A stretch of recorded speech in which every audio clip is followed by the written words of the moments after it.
पुण्यात सुनेत्रा पवारांचे भावी मुख्यमंत्री म्हणून बॅनर झळकले। मार्केट यार्ड परिसरात झळकलेल्या फ्लेक्समुळे राजकीय चर्चा। राज्याच्या पहिल्या महिला भावी मुख्यमंत्री सुनेत्रा वहिनी पवार असा बॅनरवर आशय।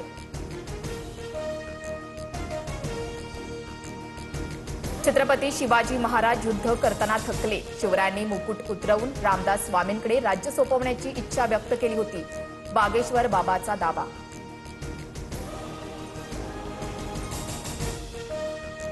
महापुरुषांबाबत लोककथा तयार होतात। इतिहासात असा कुठलाही दाखला नाही। बागेश्वर बाबाच्या छत्रपती शिवरायांबाबतच्या दाव्यानंतर मुख्यमंत्री फडणवीसांचं भाष्य। धीरेंद्र शास्त्रीकडून छत्रपतींच्या पराक्रमाचा अवमान। या भोंदू बाबाला अटक झालीच पाहिजे। काँग्रेस नेते विजय वडेट्टीवारांची ट्विट करत मागणी।